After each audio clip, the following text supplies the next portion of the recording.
Hello guys, welcome back to my channel. कैसे हैं आप सब? आई होप आप सब अच्छे होंगे। एंड मैं आ गई हूँ आपके लिए एक और नया व्लॉग लेकर। तो ये दिवाली वाले दिन के नेक्स्ट डे का व्लॉग मैं स्टार्ट कर रही हूँ। तो अभी मैं रेडी हो गई हूँ कहीं जाने के लिए। अभी मैं बताऊँगी हम लोग कहाँ जा रहे हैं। उससे पहले मैं आपको बता दूँ कि आज कुछ लोग गोवर्धन मना रहे हैं, कुछ लोग नहीं मना रहे हैं। तो हम लोगों के मतलब यहाँ ससुराल में मेरी कोई भी नहीं मना रहा है। आज मंगलवार है तो इस वजह से, तो इसलिए एक दिन का गैप है, कोई त्योहार नहीं है। तो हमने सोचा हम दीदी के घर चलते हैं, तो आज भाई दूज मना के आ जाते हैं, क्योंकि फिर हमारा लास्ट में ना जाने का भी हो जाता है जिस दिन भाई दूज है। तो इस वजह से हम लोग आ गए थे दीदी के घर।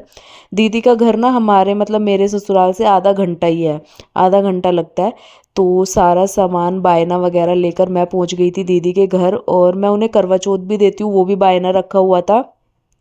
साथ ही साथ मैं उनकी जो भाई दूज की कोथली है वो भी लेकर गई थी। तो बस यहाँ पर जो है हम लोगों ने आते ही थोड़े बहुत गप्पे शप्पे लगाए, फिर दीदी ने खाना बना दिया। तो दोपहर के टाइम ही हम लोग पहुँचे थे। तो दीदी ने कढ़ी बनाई हुई थी, तो मेरी बात पहले ही हो गई थी दीदी से, इस वजह से मैंने बोल दिया था कि आज कढ़ी बना लो। और फिर रोटियां बना ली थी। तो खाना पीना खाने के बाद फिर हम दोपहरी में लेटे रहे, गप्पे शप्पे लगाते रहे। और अभी चलने से पहले मतलब घर वापस चलने से पहले हम लोग सेलिब्रेट करने लगे भैया दूज। तो बस यहाँ पर दीदी ने पतिदेव का टीका कर दिया था, अब बारी मेरी थी। तो कुछ कुछ बातों पे मैं हंसी दिलाती रहती हूँ दीदी को। तो कुछ बात चल रही थी ऐसे ही, तो उस पे हम लोग इतने ज़्यादा हंसे। उसके बाद यहाँ पर मेरा भी टीका दीदी ने कर दिया।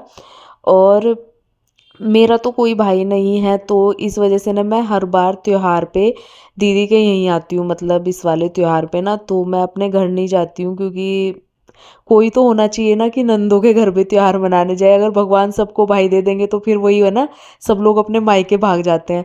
तो इस वजह से मैं अपने मन को बहला लेती हूँ कि चलो यार कोई तो है कि त्योहार मनाने जाते हैं ननंद के घर भी। तो बस ऐसी बहुत सारी लड़कियां हैं, क्योंकि जब पता चलता ना वीडियो वगैरह देखते हैं इंस्टाग्राम पे, तो मतलब पहले तो मुझे थोड़ा सा इमोशनल होती थी मैं, लेकिन अभी जितनी जितनी जिम्मेदारी और समझदारी आती है ना, तो फिर मैं मतलब इन चीज़ों को समझने लगी हूँ।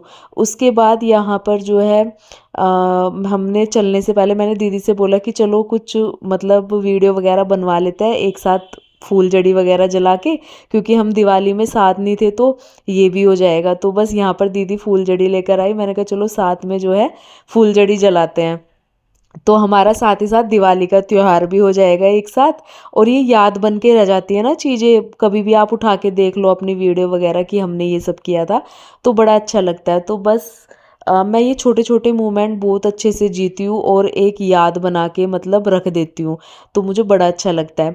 उसके बाद जो है दीदी के घर पूरा दिन स्पेंड करने के बाद हम लोग निकल गए थे शाम के टाइम। और दीदी के घर से कांधला तक इतनी ज़्यादा बारिश हो रही थी ना, मतलब हमें ये लग गया था कि हम भीग ना जाए। और हल्की बारिश में ही हम लोग निकले थे। बट जब हम निकले ना, बहुत ही धीमी धीमी हल्की हल्की सी बारिश थी, ठंडी हवा चल रही थी। लेकिन जब तक हम अपने गांव पहुंचे ना, बारिश का बूंद भी नहीं थी यहाँ पर, एकदम सूखा पड़ा हुआ था। और मेरे ससुराल वाला गांव जो है ना, इतना सुंदर सजा हुआ था दिवाली पे। जो ये खंबे रोड पे लगे रहते हैं ना, रोड से लेकर मेरे घर तक जो खंबे लगे हैं ना, सारे खंबे इसी तरीके से सजे हुए हैं पूरे गांव के दिवाली पे। और इससे इतनी ज़्यादा रौनक हो रखी है, मतलब अगर किसी ने लाइट्स वगैरह भी ना लगाए ना, तो उसके घर के बाहर ये खंबा इस तरीके से सजा हुआ है, ज़रूरत ही नहीं है उस चीज़ की ना, इतनी लाइट्स वगैरह इससे हो जाती है। और बीच में आपने एक पेड़ देखा होगा, वो भी कितना सुंदर सजा हुआ था लाइट से। तो बस ये त्योहार ना ऐसे ही जहाँ नज़र जाए वहीं दिए और लाइट्स दिखती है ना, मुझे बहुत अच्छा लगता है। हर तरफ रौनक रहती है इस वाले त्योहार में। और अभी हम जा रहे हैं घर, तो ये रात का टाइम हो गया था, मतलब आते आते हमें अंधेरा ही हो गया था, क्योंकि आजकल दिन छोटे होने लगे हैं और बड़ी जल्दी मतलब शाम को अंधेरा हो जाता है। तो हम वहाँ से 5 साढ़े 5 बजे के करीब निकले थे और 6 बजे हम अपने घर पहुँच गए थे। तो अभी ये रास्ते का ही है, मतलब गाँव मेरा आ ही गया था, ये गाँव का ही है पूरा। तो अभी मैं आपसे फिर घर जाके मिलती हूँ। तो आप ये नज़ारा मैं आपको नाइट का इसलिए दिखा रही हूँ कि इतना सुंदर दिखता है नाइट में, दिन में उतना अच्छा नहीं लगता है। और अभी आ गए थे हम अपने गांव के अंदर। और गांव में ना हमारी पूरी सड़कें जो है बिल्कुल पक्की बनी हुई है। ऐसा नहीं है कि कहीं गड्ढे कहीं कच्चे, ऐसा बिल्कुल नहीं है। ये गांव बहुत अच्छे तरीके से, मतलब हर चीज़ का यहाँ पर सुविधा है, ऐसा नहीं है। क्योंकि गांव में लोग कहते हैं ना ये नहीं है वो नहीं है, लेकिन इस वाले गांव में ना, मतलब जो मेरा ससुराल है एलम, पूरे गांव में हर चीज़ की सुविधा है। और रौनक तो आप देख ही रहे हैं, मैंने आपको बता ही दिया। तो बड़ा ही अच्छा है यहाँ पर। यहाँ पर ट्रेन का भी बस का भी, मतलब हर चीज़ की सुविधा है। तो बस यहाँ मैं पहुँच गई थी। अभी जो मैं आपको दिखा रही हूँ गांव के अंदर का नज़ारा, सब जगह लाइट्स वगैरह। उसके बाद पहुँचे हम अपने घर, और यहाँ पर भी पूरा जगमगा रहा था, क्योंकि आपको पता ही है, कल के व्लॉग में देख लिया होगा, मैंने बहुत सुंदर सजाया हुआ था। उसके बाद यहाँ पर मैंने पतिदेव से छोटी सी वीडियो बनवाई, और मैं अपने ननंद के बेटे मतलब परम से, परम नाम है उनका, उनसे मैं इतने सारे पटाखे लेकर आई थी आज जलाने के लिए। उसने बहुत सारे ला रखे थे, तो मैं उससे ले आई काफ़ी सारे रॉकेट अनार वगैरह। तो यहाँ पतिदेव जो है ना उनको ही जलाने लग गए, और इन्होंने ना हाथ से मतलब ऐसे फेंका वो, तो वो लुढ़क ही गया मतलब अच्छा लगा ही नहीं जलते हुए भी। तो आजकल क्या है ना, जैसे एक दिन भी पटाखों को रख दो ना तो सीलन सी आ जा रही थी, तो ये भी वही हो रहे थे कि जल ही नहीं रहे थे अच्छे से। उसके बाद जितने भी बचे हुए थे पतिदेव सारे फोड़ने में लगे। अब आ गई रॉकेट की बारी, तो यहाँ पर दीपक भतीजा है हमारा, और ये देखो हाथ से ही रॉकेट छुड़ाने लग गए। भाई मुझे इतनी ज़्यादा मतलब ये आया ना, मुझे बड़ा डर लगता है इन चीज़ों से। मैं इनको समझाती भी हूँ बोलती भी हूँ, लेकिन ये लोग कहाँ सुनने वाले हैं। मैंने बोला था कि बोतल के अंदर रख के मतलब इसको चलाओ, तो ये तब भी मतलब सतर्क रहना चाहिए, बट ये लोग सुनते नहीं है भाई। इन्होंने हाथों से ही इसको ऐसे रॉकेट को उड़ाया, ये देख लो आप लोग। और इससे ना हादसे भी हो रहे हैं बहुत ज़्यादा। मैंने वीडियोस देखी है, किसी का हाथ जल गया जो हाथ से, इस बार मैंने बहुत वीडियो देखे जो हाथ से ही रॉकेट जला रहे थे, और बहुत लोगों के साथ हादसे भी हुए। इसलिए इन चीज़ों से ना सतर्क रहना चाहिए। उसके बाद ये लास्ट अनार बचा हुआ था, वो भी पतिदेव ने जला दिया। उसके बाद हम लोग सो गए थे आराम से, क्योंकि खाना पीना खाना नहीं था, हम लोग सब खा पी के आए थे।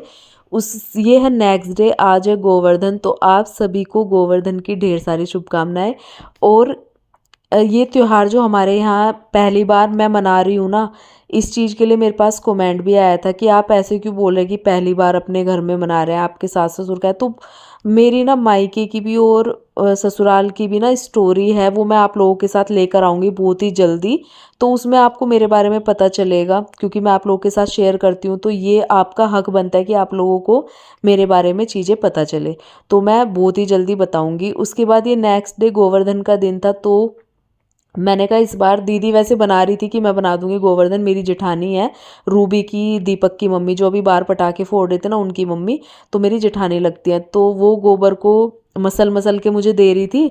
मैंने कहा चलो दीदी गोवर्धन मैं बनाती हूँ, इस बार मेरे हाथों से बनना चाहिए, देखते हैं कैसा बनता है। मैं पहली बार ट्राई कर रही थी, अब देखते हैं कि कैसे बनते हैं गोवर्धन गिरधारी। वैसे तो मैंने शुरुआत कर दी थी, पहले मैंने हल्दी से थोड़ा थोड़ा सा मतलब गोवर्धन की एक परे वो बना ली, मतलब पिक्चर, जिससे कि मुझे आसानी हो गोबर से बनाने में। तो मैंने हल्दी से थोड़ी थोड़ी बना दी थी। उसके बाद पूरा गोबर से जो मैंने बनाया, और मुझे खुद यकीन नहीं हो रहा था कि ये मैं पहली बार कर रही हूँ और मैं इतने अच्छे तरीके से कर सकती हूँ। भाई रे मुझे बड़ा मतलब ये आ रहा था कि यार कितना अच्छा मैंने बनाया, खुद ही मुझे अच्छा लगता है। अभी आप लोगों को पता नहीं देख के कैसा लगेगा, पर मुझे बहुत अच्छा लग रहा था। और शुभम आए हुए थे, दीपक थे, ये लोग तो भाई मेरी इतनी मजाक बनाते हैं ना, जब भी मैं ऐसी चीज़ें करती हूँ सच में बड़ी मजाक बनाते हैं मेरी।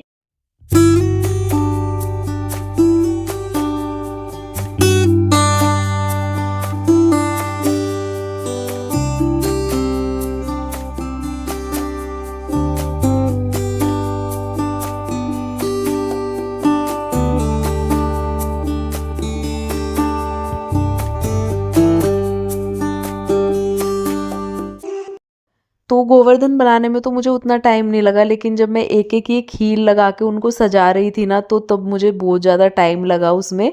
उसके बाद मैंने थोड़े बहुत कलर भी यूज़ किए उनको सजाने के लिए, जिससे कि और ज़्यादा सुंदर दिखे। तो आप लोग एक कमेंट ज़रूर करना, मतलब मेरी मेहनत पे प्लीज़ गाइस, उससे ना मोटिवेट होती हूँ मैं। तो बस यहाँ पर जो है मैंने पूरा इनको बना दिया था, सजा दिया था खील से, और अब मैं इनको कलर से सजा रही हूँ। थोड़ी सी हेल्प मैंने शिल्पी की ली, मतलब दीपक की जो भाभी हैं परवेश की वाइफ, उनकी ली। और थोड़ी हेल्प पतिदेव ने करी, मतलब खील लगाने में उन्होंने मेरी बहुत हेल्प करी है। तो उसके बाद खाना पीना भी बनाना था, तो शिल्पी तो चली गई थी खाना पीना बनाने के लिए, और यहाँ पर जो है मैं सजा रही थी गोवर्धन गिरधारी को। और आप लोग ज़रूर बताना, लाइक भी करना, कमेंट भी करना मेरी मेहनत पे ना, मैंने बहुत मेहनत से बनाए हैं और पहली बार मैंने ट्राई किया है, तो पहली बार में उतने अच्छे बन गए, मुझे खुद यकीन नहीं हो रहा था। तो बस अब इनको सजा के और बना के चलते हैं खाना पीना बनाने के लिए, क्योंकि हमारे यहाँ भी ना आज के दिन पक्का खाना बनता है, हलवा पूड़ी सब्जी।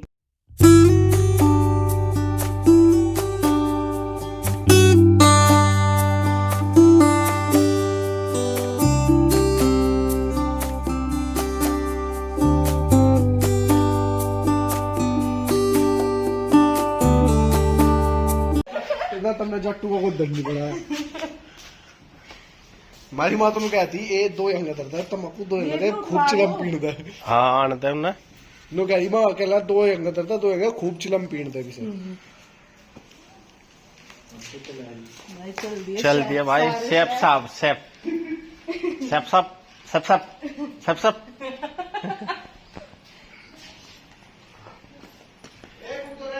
बहुत से परिवार के ही लोग मुझे पहले बोलते थे कि ये शहर की है, ये नहीं कर सकती, वो नहीं कर सकती, यहाँ पर गांव में मैनेज नहीं कर सकती। तो भाई उन लोगों के मुंह पे ना मैंने ऐसा तमाचा मारा है ना ये सब दिखा के, कि औरत चाहे कहीं की भी हो, मतलब लड़की चाहे जहाँ की भी हो या शहर की हो, अगर किसी को करना होता है ना वो कहीं भी मैनेज कर सकती है। तो उन लोगों के मुंह पे ये तमाचा है जो मुझे ऐसे बोलते थे ना कि ये नहीं कर सकती, ये वो नहीं कर सकती, गोबर में हाथ नहीं डाल सकती, ये सारे काम नहीं कर सकती। तो ये मैंने उनके मुंह पे तमाचा मारा है। तो अब अपना मुंह ना आगे से बंद रखना इन सब चीज़ों के लिए। मैं अपने पति के साथ ना कहीं भी मैनेज कर सकती हूँ, इस बात का ध्यान रखना।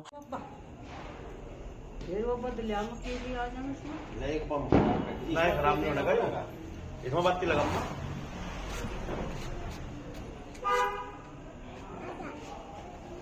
ये बनेगी तुम अम्बा बनेगी बनेगी भाई बात बनेगी बात बनेगी।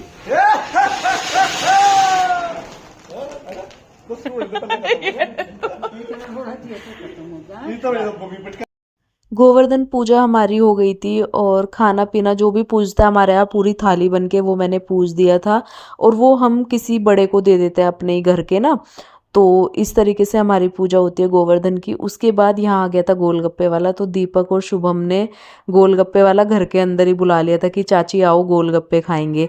तो मैं, शिल्पी, शुभम जो भी था मतलब इस टाइम पे यहाँ मौजूद, तो हमने बढ़िया गोलगप्पे खाए एकदम मज़ेदार, और मज़ा आ गया गोलगप्पे खा के ना। उसके बाद पतिदेव चले गए थे थोड़ा बाहर मतलब मार्केट, और मैं चली गई थी आस्था के घर। फिर वहाँ पर मैंने 1-2 घंटे मतलब बैठे गपशप लगाए। उसके बाद पतिदेव मार्केट से आए तो हम लोग मतलब मैंने पतिदेव को कॉल कर दिया था कि मैं आ रही हूँ नीचे, और आस्था मुझे छोड़ने के लिए आई थी नीचे। तो गली एकदम सुनसान पड़ी हुई थी, कोई नहीं था, क्योंकि ज़्यादा टाइम हो गया था, 9, साढ़े 9, 10 बजे का टाइम था। तो इस वजह से ना हमने यहाँ वीडियो बनवाई और खूब मस्ती करी मैंने आस्था के साथ। तो यही सारी चीज़ें हैं ना कि मतलब याद बन के रह जाती है, हम कभी भी उठा के देख सकते हैं। तो बस यहाँ पर जो ऊपर से हमें शिल्पी भी देख रही थी, तो ऊपर खड़ी हुई थी, तो हमें मस्ती करते हुए वो भी देख रही थी। तो बस ये आज का दिन हमारा कुछ इस तरीके से स्पेंड हुआ गांव में, और मज़ा आता है देखो अपनी फैमिली के साथ ना, जब आप इतने बड़े वाले त्यौहार सेलिब्रेट करो तो मज़ा आता है। तो बस यहाँ पर आस्था भी जाने लग गई थी घर, रात का टाइम था, फिर मैं भी आ गई थी वापस। तो आज का व्लॉग मैं यहीं पर एंड करूँगी। आई होप आप लोगों को पसंद आया होगा। चैनल को सब्सक्राइब कर देना, वीडियो पर लाइक शेयर कमेंट। मिलती हूँ नए व्लॉग के साथ, तब तक के लिए bye bye and take care.